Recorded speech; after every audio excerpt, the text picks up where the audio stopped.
Ne jemi berës të paqes, jo mbjellës të hidhërimit. Ne jemi ata që sjellim gëzimin e Jezus Krishtit në këtë botë.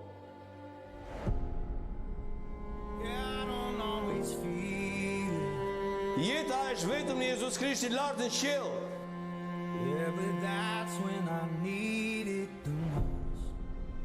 Gur të gjallë, një program jetë ndryshues.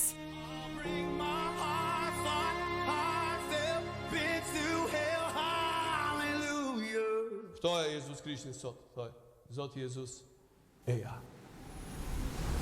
Mesazhe nga shërbesa e pastor Shkëlqim Baraku që vijnë çdo ditë në familjet tuaja në orën 18 dhe në orën 10. Fillo sot një jetë të re me Perëndin.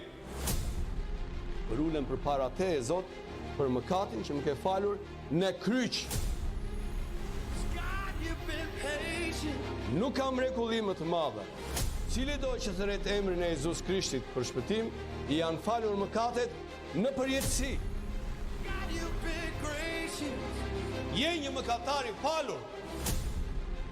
Dhe kur ti je falur, je i shenjtë, dhe ti duhet të ecësh në shenjtëri. Edhe në qoftë se do të vdisni, ju do t'ju duhet të jetoni përsëri. Ky është shkembi. Ky është shkembi. Vetëm në Radio Emanuel. Gur të gjallë. Rikthehemi në studion e programit Muzik Plus. Vazhdojmë të jemi së bashku drejt për së drejti në valët e Radio Emanuel dhe në këto momente në studio është bashkuar i ftuar i ditës së sotme, një mik tashmë i përhershëm i Radio Emanuel i programit Muzik Plus, Gzim Yrte nga Kishon Gjillore në Bilisht. Përshëndetje, mirë se ke ardhur. Përshëndetje Kela. Mirë se të gjeta. Faleminderit për ftesën. Kënaqësi gjithmonë të jemi së bashku në studio për të folur për tema shumë të rëndësishme dhe sidomos për temën që ti personalisht më ke sugjeruar për të ndarë me dëgjuesit sot. Do të jetë një bisedë shumë e veçantë rreth kuptimit të Pashkës dhe mbi gjitha mesazhit të saj për jetën sot, duke qenë se jemi në këtë periudhë të përgatitjes sonë përpara Pashkës, të përgatitjes shpirtërore dhe jo vetëm. Prandaj Gzim më trego pak më shumë mbi faktin se kur mendojmë për Pashkën, a e shohim vetëm si një festë apo si një kujtesë të çlirimit që Perëndia bëri për popullin e tij dhe si një thirrje për të përgatitur zemrën tonë para tij. Po, tani është e vërtetë që jemi në stinën e Pashkës, përgatitjet. Mendoj që kishat në Shqipëri dhe në botë, nëse bëjnë ndonjë dekorim, po të paktën me predikimet, ne si kish kemi filluar, kështu që filluam këtë sezonin për t'i përgatitur besimtarët edhe jo besimtarët për të folur më shumë për të qenë qëllimshëm për ta përgatitur veten tonë për Pashkën. Tani për sa i përket Pashkës, si fjala Pashkë nuk na ndihmon ta kuptojmë rëndësinë ose për çfarë flitet. Nëse dikë e pyetet që çfarë është Pashka. Ndyshe nga Krishtlindja. Po, kurse Pashka nuk ka ndonjë kuptim të drejtë për drejtë nëse nuk ja di kuptimin. Se në shqip kuptimi që merr fjala Pashkë është kalimi ose mbi kalimi. Se lidhet me historinë e popullit të Izraelit kur Zoti i nxori nga skllavëria e Egjiptit. Edhe një plaga e 10 ishte që i paralinduri do të vdiste kur angjëlli i vdekjes do të kalonte, edhe për t'u shpëtuar Perëndia i dha urdhër Mojsiut, edhe Mojsiu i dha urdhër popullit që të therrnin një qenj ose një kec pa të meta, edhe me gjakun e qenjit të lyeshin shtalkat e derës, që në këtë mënyrë kur angjëlli angjëlli gjykues do të kalonte, edhe na thuhet që do të mbi kalonte në shtëpitë në të cilat tek dera kryesore ishte e luajtur me gjakun e qenjit. Pashka ka këtë kuptim, kalimin ose mbi kalimin e gjykimit, për shkak se në Pashkë kemi një gjykim nga ana e Zotit tek njerëzit. Edhe na thuhet që për shkak të gjakut të qenjit angjëlli i vdekjes do të mbikaloj ose do të kaloj matanë për të mos i gjykuar ata, për shkak se Perëndia zgjodhi që të gjykoshe vetë. Kështu që Pashka në Shqip në mënyrë në kuptimin e drejt për drejt nuk na ndihmon për të kuptuar kush është festa, po kur kemi mundësi të shohim historinë, kur kemi mundësi të shohim Biblën, e kuptojmë që bëhet fjalë për mbikalimin, për kalimin matane të mos gjykimin nga ana e Zotit, po të shpengimit edhe të shpëtimit nga ana e tij për shkak të dashurisë të tij. Edhe nëse i referohemi fjalës së Perëndis tek Eksodi kapitulli 12 vargjet 15 deri në 20, Perëndia urdhëroi që izraelitët të hanin bukë pa maja dhe të largonin çdo maj nga shtëpitë e tyre. Çfarë na mëson ky urdhër për përgatitjen shpirtërore dhe mbi gjitha për seriozitetin me të cilin duhet të afrohemi para Perëndis? Po, kjo ishte një kur Zoti po i mësonte nëpërmjet Mojsiut edhe popullin për të përgatitur për Pashkën, një gjë tjetër që i tha është kjo buka pa maja. Edhe mënyra se si na i shpjegon Bibla në lidhje me bukën pa maja është kjo, se edhe në 10 vjetër përmendet disa herë, edhe bëhet fjalë për këto gabimet, mëkatet e vogla që kanë potencialin të ta rrënjosin zemrën me ligësi, edhe ti përkasë zemra mëkatit edhe jo Perëndis. Edhe tani ne në kohën e sotshme kur bëhet fjalë për majan, kemi parasysh këtë majan që vjen e përgatitur, që është me kokra të vogla, po tani nëse kthehemi ndër vite, majaja nuk ka qenë ashtu. Mënyra e majas të vjetër është ai pak brumi që lihet kur bëhet buka, edhe atë e përzihen me terren edhe kështu fryhet. Edhe tani kur bëhet fjalë, një simbol tjetër në lidhje me majan është kjo, që Perëndia po i çlironte nga skllavëria që populli i Izraelit ishte, po i çlironte nga mëkati, po gjithashtu po i jepte një identitet të ri për të shkuar edhe për të adhuruar Perëndinë. Edhe tani çdo gjë që i përkiste Egjiptit, kulturës, skllavërisë që ishin, ata nuk duhet të merrnin asnjë gjë, për shkak se po shkonin në një marrëdhënie të re me Perëndinë, edhe këto tani na ndodh edhe ne sot, që këto gjërat e vogla mund të bëhen gjëra të mëdha kur nuk ja kushtojmë rëndësinë. Edhe Perëndia i thotë që për 7 ditë duhet të ta pastroni veten tuaj, po gjithashtu jo vetëm ta pastroni, po edhe të keni kujdes. Tani tradita na tregon këtë, kur po lexoja më shumë në lidhje me si festoshte kjo festa e heqjes të majasë në shtëpi. Edhe diçka që edhe tregova edhe në kishë kur pata mundësi të praktikoja. Po mënyra se është, ndërsa vazhdon pasazhi akoma, na thuhet në një varg atje që Perëndia nëpërmjet Mesiut i thotë që kjo do të jetë një festë e përvitshme që ju do ta bëni, edhe kur t'ju pyesin fëmijët tuaj që pse, do t'ia tregoni se çfarë Perëndia bëri. Kështu që kjo majaja ishte një kujtesë se si ata duhet ta vazhdonin t'ia tregonin fëmijëve të tyre, edhe t'ia tregonin arsyeën se si Zoti i kishte nxjerrë nga Egjipti me fuqinë e tij. Po një fakt interesant është kjo, që babai kur po përgatiteshin për Pashkën. Tani duhet të kthehemi edhe në kohë, edhe në histori, për shkak se nuk ka patur drita, qiriri ishte pjesa e rëndësishme për të sjellë dritë në shtëpi.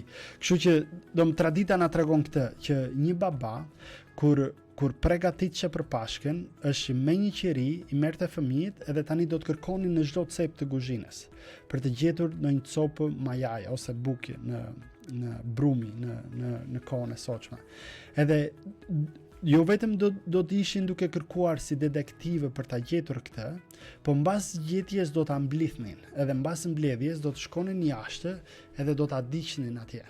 Edhe ndërsa babai i drejtonte në këtë, i tregonte edhe arsyeën se çfarë po bëjmë, ose arsyeën pse Perëndia e kishte dhënë këtë rregull, po nga ana tjetër çfarë Perëndia bëri, edhe se Perëndia po i ftonte ata në një marrëdhënie të re. Edhe është e njëjta gjë edhe për ne sot, që Perëndia na fton në një marrëdhënie të re. Ti lëmë këto Egjiptet tona edhe të përkushtohemi tek Perëndia. Sa është e mundur edhe ne sot që njerëzit me anë të besimit janë të shpëtuar, po nuk e kanë lënë akoma Egjiptin e vjetër, nëse do ta që kulturën, zakonet, traditat familjare. E kanë pranuar Jezusin si Zot dhe shpëtimtar, po jetojnë akoma në sklavërinë e Egjiptit, po jetojnë akoma në traditat, në zakonet e kulturës për ne shqiptarët nga vime, që kemi kultura dhe tradita nga më të ndryshmet. Tani, ajo që na tregon historia e Pashkës është që Perëndia do që jo vetëm që të largohen nga sklavëria në mënyrën fizike, po edhe në mënyrën dhe mentalitetit. Çdo gjë tani duhet jetë e re, edhe çdo gjë, nuk duhet të ne shqiptarët, besimtarët, ndikohemi shumë nga kultura. Edhe duhet të kemi kujdes për të parë qa jemi duke bërë dhe si jemi duke bërë. Është e mundur që ne të mendojmë në këtë mënyrë, që ese fëmijët po shkojnë në kishë, nuk e kemi të nevojshme t'i mësojmë. Po nga ana tjetër thirrja edhe detyra e ne prindërve është që t'jemi të qëllimshëm, që e lexojmë Biblën, që ja mësojmë Biblën. Po gjithashtu jemi të qëllimshëm për të bërë festa edhe për të krijuar një traditë, se nuk në qoftë se ne nuk e bëjmë, fëmijët nuk do ta kapën pa bërë atë. Edhe ne do të vazhdojmë të bëjmë çka kultura bën, çka familja jon ka bërë, edhe të gjitha kështu me radhë. Është normale. Po, edhe kjo ishte një nga arsyet pse Perëndia po i thotë që 7 ditë në mënyrë radikale do të hani bukë pa maja. Për të ndryshuar diçka, për të ndryshuar një zakon, kemi nevojë të fillojmë një zakon tjetër. Tani nëse ne mendojmë që si t'ja mësoj fëmijëve të mi zakonet e krishterë, po duhet të fillojmë duke i zëvendësuar nga zakonet që tashmë ne bëjmë. Kështu që le të mos mendojmë që këto zakonet e krishterë do të vinë gjatë rrugës. Nuk vinë gjatë rrugës nëse nuk jemi të qëllimshëm. Nuk do të mësohen tek fëmijët tanë nëse ne nuk ja mësojmë. Se është shumë e vështirë të dalësh nga kultura, nga tradita, nëse nuk je i qëllimshëm, nëse nuk e ndryshon mentalitetin të menduarit, të vepruarit. Kështu që na kërkohet edhe ne, besimtarve sot, që kemi dalë nga sklavëria e mëkatit për shkak të besimit të Jezusit, që të dalëm edhe nga mentaliteti, nga të vepruarit, nga të menduarit, për shkak se është mundur që të rrimë në Egjipt akoma, edhe pse jemi të shpëtuar nga Perëndia nëpërmjet Jezusit. Por në një kuptim më shpirtëror, nga se ka nevojë të çlirohet njeriu sot? Ndoshta kjo është edhe në aspektin atyre traditave, zakoneve, gjë që është e trashëguar edhe nga kultura jon, mentaliteti jon, por në aspektin shpirtëror. Po ja, nëse bëjmë një pyetje tjetër, që kush është problemi me botën? Edhe njerëz të ndryshëm të zhandreve të ndryshme ja kanë kthyer përgjigjen nga më të ndryshmet. Ndërsa Bibla na thotë kështu, që problemi i botës është mëkati. Edhe tani për shkak të mëkatit, të gjitha këto gjëra të tjera kanë erdhur. Kështu që Bibla ja ka dhënë përgjigjen rreth pyetjes kush është problemi. Jo vetëm përgjigjen, po ja ka dhënë edhe zgjidhjen. Edhe është e njëjta gjë, kur flasëm që nga çka po i çlironte Perëndia. Po i çlironte nga mëkati. Po i çlironte për shkak se ata nuk ishin vetëm sklavër të bërit të punës, po ishin pa Perëndinë gjithashtu.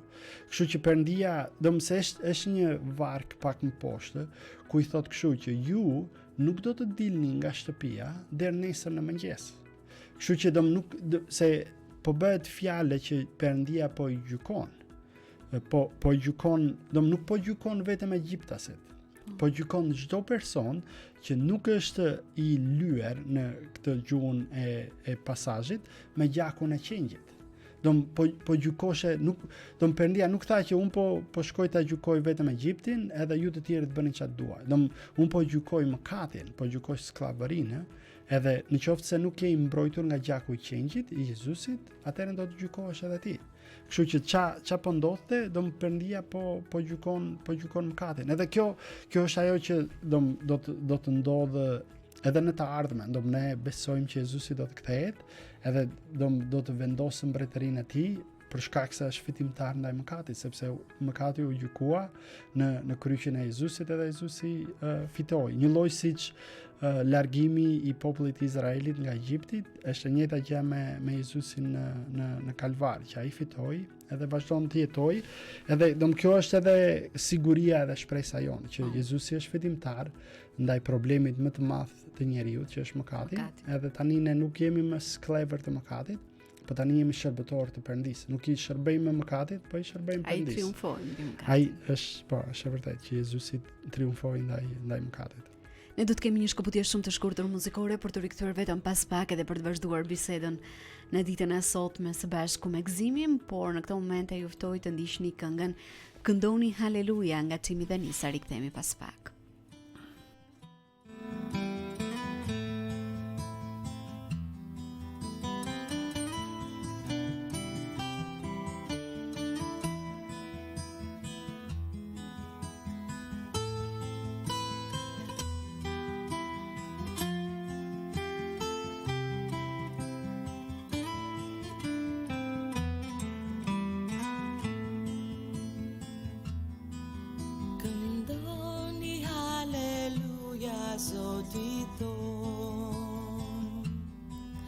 Këndoni haleluja Zotit ton. Këndoni haleluja, këndoni haleluja, këndoni haleluja Zotit ton. Këndoni haleluja Zotit ton. Këndoni haleluja Zotit ton. Këndoni haleluja, këndoni haleluja, këndoni haleluja Zotit ton. Krishti është gjallë dhe sotron. Krishti është gjallë dhe sotron. Krishti është gjallë, Krishti është gjallë, Krishti është gjallë dhe sotron.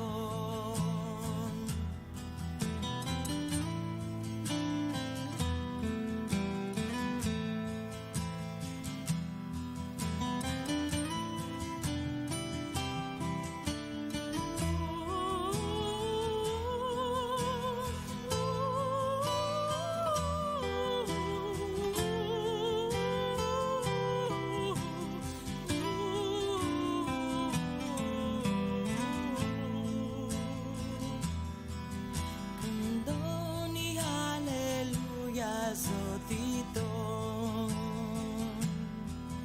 Këndoni haleluja Zotit ton. Këndoni haleluja, këndoni haleluja, këndoni haleluja Zotit ton.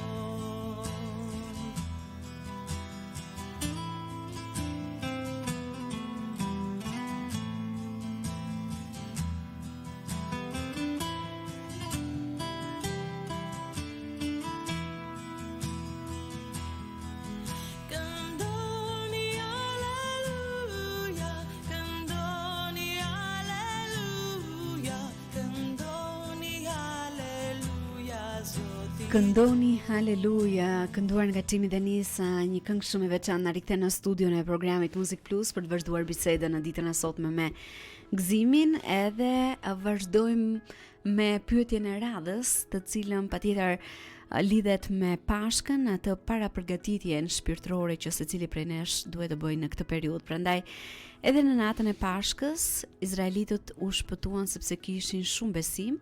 Është pyetja, apo sepse besuan dhe ju bindën asaj që Perëndia kishte urdhëruar për gjakun e qenjit. Çfarë na mëson kjo për natyrën e besimit që secili prej nesh duhet të ketë?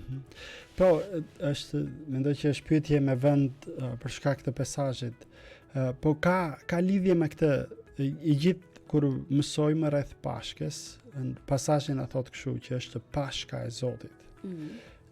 Kur shohëm nga çfarë ndodhi, shohëm planin, edhe gjithashtu jo vetëm planin e Perëndisë, po shohëm që shpëtimi i izraelitëve nuk erdhi nga vetë ata, po erdhi nga jashtë. Kur e shohëm që Perëndia i thotë që merrni nga një qenjë edhe luajni shtalkat e dyerve, edhe angjëlli i vdekjes nuk do të kalonte atje, jo për shkak se ata e meritonin, po për shkak të gjakut që ishte i vendosur atje. Tani është mundur kjo që dikush nga familjet ju bind urdhrit që i dha Perëndia nëpërmjet Mosiut, po kishte dyshim në mendjen e tij, a do të hyjë angjëlli i vdekjes apo jo. Tani fakti është kjo, nuk ka rëndësi se sa të dyshuar mund të ishin ata. Për shkak se nuk ndodhte brenda tyre shpëtimi, po ishte jashtë. Nëse e ke zbatuar atë që Perëndia të ka thënë, është mjaftueshme. Për ne sot, nëse ne i besojmë Perëndisë me gjithë zemër, me gjithë mendje, me gjithë shpirtin tonë, nuk ka rëndësi nëse besimi jonë është i vogël, për shkak se është një shprehje që thot dikush që nuk ka rëndësi sa i madh është besimi jot, e rëndësishme është kujt po i beson, objekti i besimit. Edhe është e njëjta edhe me izraelitët. Ata mund të kishin shumë besim të paket në të vendosurit të gjakut, mirë po u shpëtuan jo për shkak të besimit të shumt ose të paket, po u shpëtuan për shkak të gjakut të qengjit që u fligjua për ta. Edhe është e njëjtë edhe për ne sot. Ne nuk shpëtohemi nga besimi i shumtë që mund të kemi. Se mund ta kemi këtë besim në vendi i gabuar, edhe në rroft të besimit që kemi. Po ne shpëtohemi nga kujt i besojmë. Jo sa i madh është besimi jonë, ose mund të themi edhe këtë. Shumë njerëz mund të thuan që unë jam i përkushtuar, unë besoj shumë tek Zoti. Dakord, po pyetja më e rëndësishme është ku beson. Më shumë se sa i madh ose si duket besimi jot. Është objekti i besimit është më i rëndësishëm se sasia e besimit. Për shkak se nga ai që shpëtohemi është kush na shpëton, na shpëton Perëndia. Kështu që kjo është e rëndësishme për ne. Nuk ka rëndësi sa i madh është besimi jot. Që nuk varet. E rëndësishme është kujt i ke besuar, kujt ja ke dorëzuar jetën. Edhe tani për izraelitët nuk kishte rëndësi me sa shumë besime bën atë që Perëndia i tha për ta bërë, për sa ishte i vendosur gjaku i qengjit në shtalkat e dyerve të tyre. Edhe kështu që edhe për ne sot është e njëjta gjë, që kujt i besojmë është më i rëndësishëm se sa i madh ose sa të përkushtuar jemi ndaj besimit në përgjithësi. Kështu që është për objekti besimit është më i rëndësishëm se sasia e besimit. Nëse do të kishte e shprehur me një fjalë të ndryshme. Një tjetër pyetje që kam në këtë moment është se çfarë do të thotë të kemi një zemër të përkushtuar ndaj shpëtimtarit në jetën e përditshme. Po ja se si do duket një zemër që tashmë i përket Perëndisë, nuk mendojmë që si ta bëjmë vullnetin tonë ose ti bëjmë gjërat tona. Një zemër e përkushtuar ndaj Perëndisë do të merret me këto gjëra ose do të mendojë ose do të veprojë në gjëra të kësaj natyre që ne mundohemi që mentalitetin e vjetër ose mënyrën se si e kemi drejtuar jetën ta ndryshojmë. Edhe ta zvendësojmë atë me mënyrën se si Perëndia do që ne ta jetojmë jetën tonë. Kur kemi qenë pa Perëndinë, kemi menduar, kemi vepruar, kemi në mënyrën si do të ketë qenë. Tani këto disa janë bërë zakone edhe tradita, edhe mënyra e të jetuarit. Tani kur i besojmë Perëndisë, kemi nevojë të fillojmë të ndryshojmë këto. Kemi nevojë të fillojmë të ndryshojmë edhe mendimin edhe veprimin.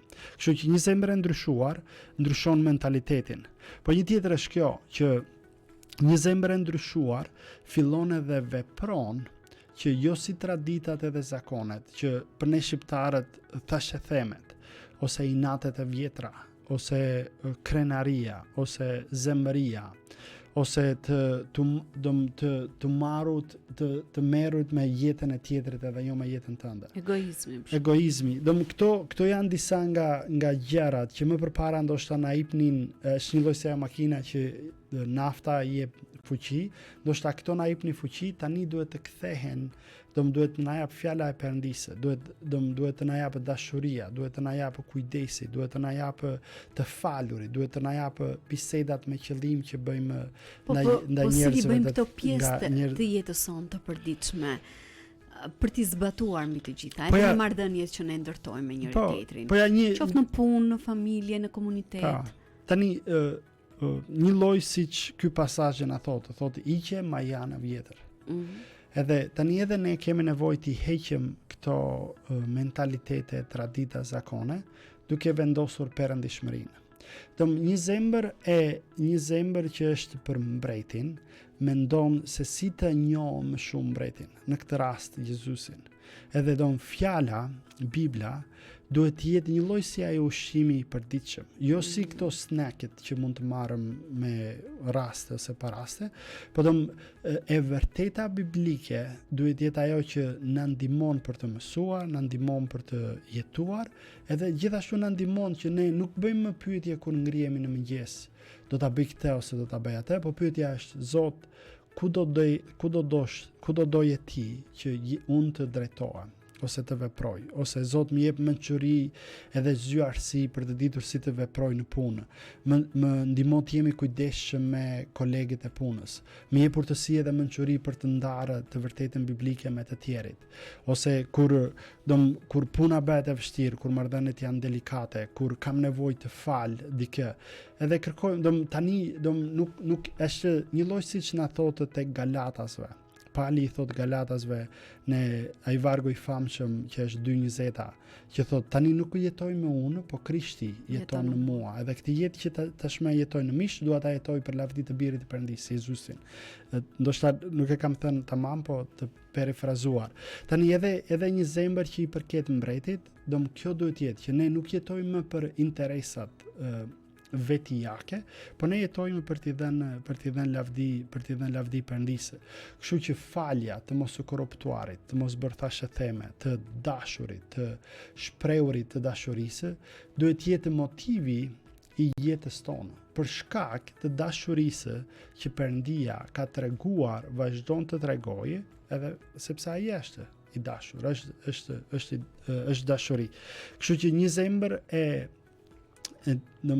rilindur është një zemër që kërkon vullnetin e Perëndisë në çdo hap të jetës. Jo vetëm kur jemi në vështirësi, jo vetëm kur duam për aktivitete nga më të ndryshmet, po një zemër e dedikuar për mbretin që në mëngjes kur ngrihet edhe deri në fund të ditës kur shkon prapë të flerë, qëllimi, motivi është Perëndi si të jap ty lavdi.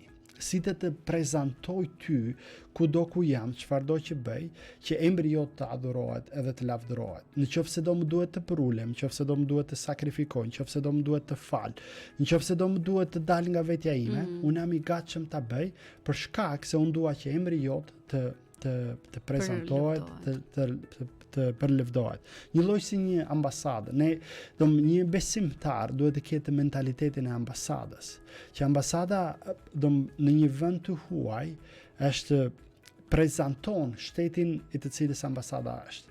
Nuk ka rëndësi kush është ambasadori, ai nuk u vendos interesat e tij atje, po është interesat e shtetit. Tani edhe ne duhet jemi si këto ambasadat e vogla që nuk prezantojmë, nuk u mundohemi si ta bëjmë jetën tonë më të mirë, po mundohemi si ta prezantojmë edhe të jetojmë për Perëndinë të cilit I besojmë.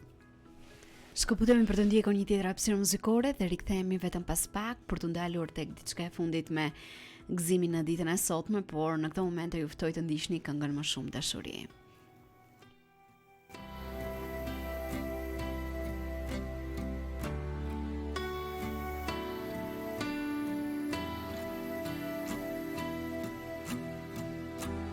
Më shumë dashuri, më shumë fuqi, më shumë prej teje në jetën time. Jezu dashuri, më shumë fuqi, më shumë prej teje jetën time. Do të t'adhuroj me gjithë zemrën time. Do të t'adhuroj me gjithë shpirtin tim. Do të t'adhuroj me gjithë forcën time. Se ti je Zoti, je Zoti. Ti je Zoti.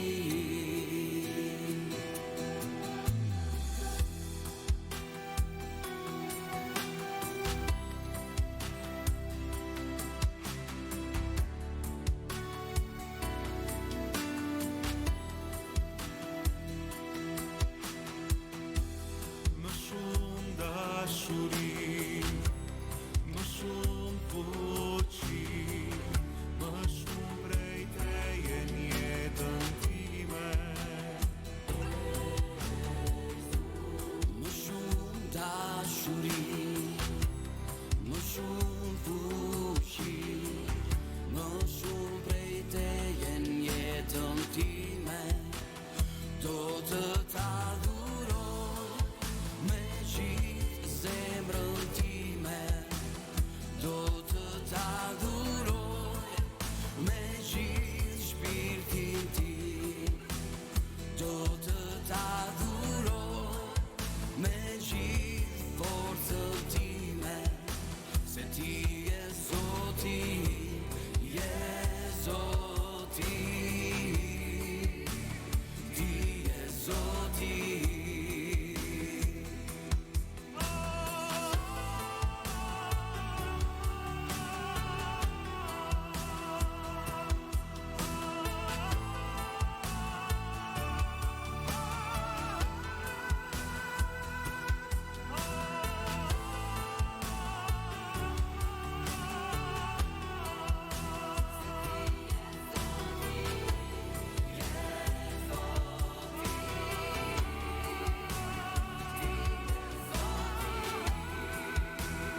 Do të t'adhuroj me gjithë zemrën time.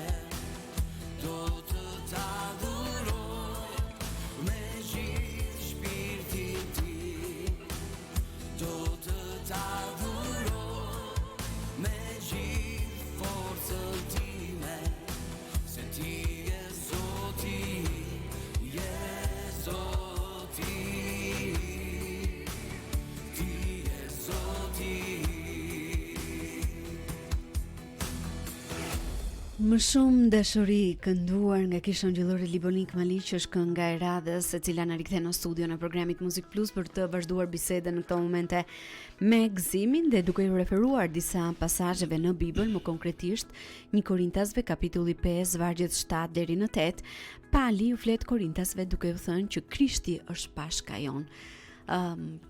Përse ju është drejtuar në këtë formë Korintasve dhe çfarë do thotë kjo? Pa, ja vetëm për t'i lexuar, për të Po. patur pak më shumë kontekst tek Për gjithë ata letra që janë e duke na ndjekur. pare Korintasve, e thot kështu, Pali i thotë, ishni pra majana vjetër, që të jeni një brum i ri, si që jeni pa maja, sepse pashka jon që është Krishti, u flijua për ne. Prandaj le të kremtojmë festën, jo me majana vjetër, as me maja ligësie dhe keqësie, por me buke pa maja, të sinqertë dhe të vërtetë. Edhe tani konteksti këtu ku Pali po flet, është që përpara këtyre vargjeve Pali është duke i disiplinuar edhe duke ekspozuar mëkatin e njerëzve që po e toleronin. Edhe tani zakonisht mëkati gjithmonë fillon i vogël. Kur bëhet i madh, njerëzit mund ta marrën vesh edhe ne mund ta kuptojmë se sa shumë kemi ikur. Po nga ana tjetër mëkati fillon i vogël, edhe që të mos bëhet i madh, kemi nevojë që ta vrasëm mëkatin me këto fjalë simbolike, ta vrasëm që kur është i vogël. Edhe një nga mënyra se si Pali merret me mëkatin e kishës në Korintas, është që i përmend këtë që ne po flasëm tek Eksodi. që merruni me majan e vogël, do më hiqeni këtë mëkat, mos e toleroni. Se mëkati e ka potencialin që nga i vogël të bëhet i madh. Është një lloj si ato tek shtëpia janë disa pemë që marrin të gjithë faqen e murit të shtëpisë nga mbrapa. Nuk e di si e kanë emrin, po edhe ato pemët fillojnë shumë të vogla, edhe pastaj ta marrin të gjithë faqen. Në themelet. Po, edhe të dëmtojnë. Edhe tani pali thot kështu. Përpara se pali ti thot atyre që duhet të ndryshoni, duhet ta gjykoni edhe të gjitha këto, mënyra se si pali i motivoni thot kështu që Krishti është pashka jonë. Edhe për shkak se Krishti është pashka jonë, edhe pastaj pali prandaj thot le të kremtojmë festen. Le të arsyeja pse duhet të ndryshojmë. Pali nuk po i fton Korintasve, Perëndia nuk po na fton ne, nuk po na thot që pastroni veten tuaj dhe pastaj shkoni tek Perëndia. Se është e pamundur nga ana njerëzore që ne ta pastrojmë veten edhe të shkojmë në Perëndia. Se nëse do të ishte e mundur të pastrojmë veten, atëherë pse do të kishte erdhur Perëndia. Po mënyra se si Pali flet me ata e thot që Krishti është pashka jonë. Krishti është sakrifica, Krishti është shlyesi i mëkateve tona. Për shkak se ai na ka bërë të çlirët, për shkak se ai na ka liruar nga skllavëria e mëkatit, atëherë edhe ne duhet të jetojmë si të lirë. Motivi e vërteta që Pali shpreh është kjo. Ne nuk mund të ndryshojmë dot vetë, po Krishti e ka bërë të mundur ndryshimin nëpërmjet besimit, edhe tani mënyra se si jetojmë duhet të reflektojë të vërtetën e asoj që Jezusi është.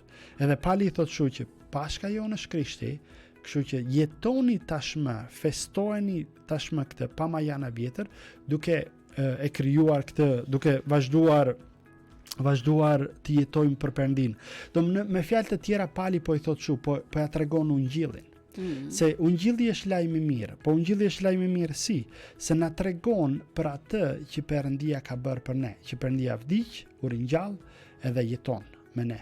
Po këtë nuk e bëri që Perëndia nuk na thotë që përgatitu bëj këtë, po thotë që Perëndia për shkak të dashurisë të tij i bëri tashmë për ne këto. Tani ne me anë të besimit shpëtohemi. Tani kemi nevojë që të jetojmë të shpëtuar me lirinë edhe për arsyen sepse i përkasim mbretit. Ne njerëzit ndikohemi nga ku jetojmë, me ki jetojmë, edhe të gjitha këto na ndikojnë. Edhe po nga ana tjetër kur kemi punëra nga më të ndryshmet, edhe këtu duhet të mbajmë një qëndrim të caktuar. Edhe tani ajo që Pali po thotë edhe që Bibla thotë është kjo që mos u mundo të punosh që të fitosh atë që ke humbur. Po thot për shkak se tashmë e ke fituar nëpërmjet besimit, jetoje këtë jetë të lirë. Në një farë mënyre Pali edhe Bibla nuk po na vë një barë në kuris, edhe po na thotë që jetoni në këtë mënyrë ose në atë mënyrë për të bërë pjesë e mbretërisë të Perëndisë. Po lajmi i mirë është kjo që Perëndia e ka bërë të mundur që ne të jemi pjesë e mbretërisë së Tij nëpërmjet besimit. Tashmë që jemi pjesë e mbretërisë të Perëndisë, që kemi kaluar nga mbretëria e djallit tek mbretëria e Perëndisë, duhet të jetojmë si bijtë e Perëndisë. Pse duhet të jetojmë? Për shkak se Jezusi është pashka jonë. Jezusi duhet jetë motivi për shkak se ai Perëndia, ne nuk e meritojmë që Perëndia të vinte. Po nga ana tjetër ne nuk e ftuam Perëndin që ai të vinte të na ndihmonte. Çdo gjë që është bërë nga ana e Perëndisë, nga Perëndia, për shkak të dashurisë që Perëndia ka për ne. Po jo se ne, njerëzit e mençur të botës, erdhën në një përfundim edhe thanë që ne kemi nevojë të çlirohemi, vetë nuk e bëjmë dot, ai ta thresën Perëndin në Perëndim. Nuk erdhi kjo. Çdo gjë që ka erdhur për shkak të dashurisë, të kujdesjes të Perëndisë. Edhe pse duhet ta bëjmë? Duhet ta bëjmë për shkak se Perëndia ka treguar dashurinë e tij në këtë mënyrë, për shkak se Perëndia ka sakrifikuar, Perëndia erdhi për të na treguar që është e mundur që jeta të jetohet ndryshe kur unë jam i pari në jetën tuaj. Nëse do të mundohemi që ta fitojmë këtë jetë që Jezusi e ka fituar, edhe pastaj të jetojmë, e kemi të pamundur. Ama në qoftë se e vendosim Perëndin të parë në jetën tonë, e kemi të mundur që edhe gjërat e tjera të vinë sipas rendit të duhur, për shkak se Perëndia është i parë. Është një fjalë tjetër për ta mbyllur pyetjen. Është një fjalë tjetër që thotë kështu: kërkoni më së pari mbretërinë e Perëndisë, edhe gjërat tjera do të vinë. Atë që kemi nevojë në njerëzit është kjo, që të kërkojmë Perëndinë, që të bëhet Zoti edhe mbreti i jetës tonë, edhe gjërat e tjera do të vinë, se Perëndia do që të na japë, për shkak se ai na ka krijuar në mënyrë të mrekullueshme, edhe na ka krijuar për ta dashur edhe për të bërë vullnetin e tij. Kështu ne njerëzit nuk jemi pa qëllim, po qëllimi përmbushet kur ne e besojmë edhe kur ne ecim me Perëndinë për të bërë veprën e tij. Dhe një tjetër pyetje që kam në këto momente, duke qenë se jemi edhe në këtë periudhë të veçantë, si mund të përgatitet një person sot për të përjetuar gëzimin e vërtetë Pashkës? Po në mënyrë të drejtë për drejtë, si mund të përgatitet një person, është kjo: në qoftë se izraelitët duhet të hiqnin Majana vjetër, ne njerëzit duhet të heqim krenarinë, duhet të heqim mosbesimin, edhe të vendosëm besimin, të hapëm zemrën tonë, të përulemi, të pranojmë mëkatin tonë, të besojmë tek Jezusi, edhe të aftojmë atë për të na i drejtuar jetën tonë. Tani, jo të gjithë ndoshta ne njerëzit jemi të gatshëm edhe e shohim të nevojshme për ta bërë këtë. Po unë mendoj kështu që një lloj siç ne ja japëm mundësinë vetes tonë për të bërë gjëra të reja, gjëra të ndryshme, ose që kemi dyshime, do ftesa mendoj për njerëzit që krishtërimi është larg, do të ishte kjo kohë do të ishte mirë të lexoni diçka që ka lidhje me këtë të vërtetë që ka ndryshuar historinë. A besojmë apo se nuk e besojmë? A na ndikon ose nuk na ndikon? Kjo e vërtetë ka ndryshuar historinë njerëzore. Kështu që do ishte mirë, një lloj siç lexojmë gazetat, një lloj siç rrimë nëpër media sociale, do të ishte mirë të japim mundësinë vetes tonë për të mësuar diçka të vërtetë. Edhe nëse është e mundur të bashkohen tek një kishe për të vajtur, për të dëgjuar, për të parë, më shumë se sa ky mentaliteti që mund të kenë nga televizori, e mira është që dyert tek kishës janë të hapura, kudo ku ata jetojnë, mund të shkojnë tek një kishe e krishtere që shpall edhe adoron edhe predikon Jezusin, edhe shko si vizitor, shko edhe shiko se çfarë bëhet, si e adorojnë e jetojnë jetën e krishtere.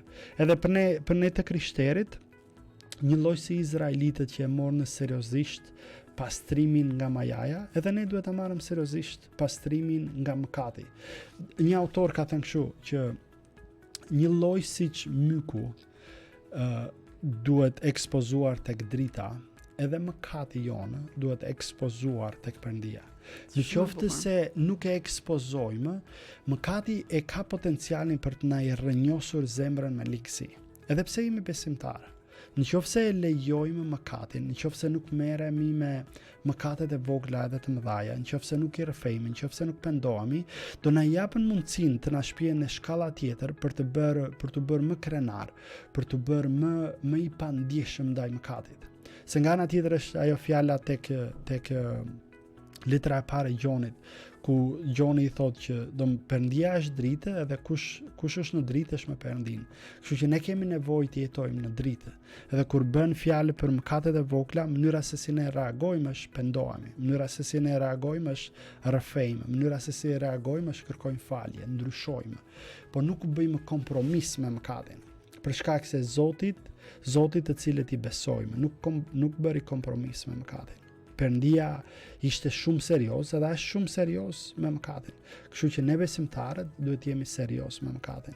Edhe duhet ta shpjejmë tek drita, tek Jezusi, tek Perëndia, për të kërkuar falje, për ta ekspozuar, për të ndryshuar, edhe për të lejuar Shpirtin e Shenjtë. Ne besimtarët kemi nevojë të ecim me Shpirtin e Shenjtë. Edhe kur ecim me Shpirtin e Shenjtë, kjo është një nga dëshirat e Perëndisë, që të na ndihmojë ne të jetojmë në dritë.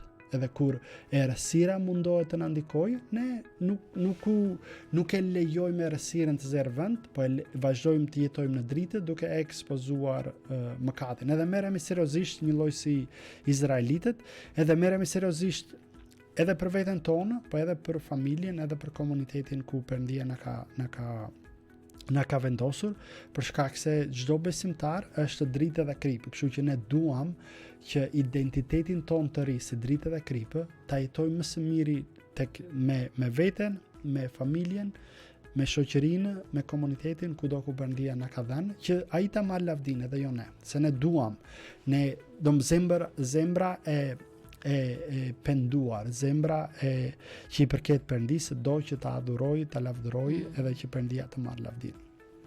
Gzimund, falenderoj vërtet shumë për gjithçka që ndave në ditën e sotme. Nuk e di nëse ke edhe një mesazh apo diçka të fundit për ata që janë duke na ndjekur, por e gjithë kjo bisedë ka qenë me inkurajime, me mesazhe shumë të rëndësishme, sidomos në këtë periudhë para përgatitje që ne duhet kemi në aspektin shpirtëror.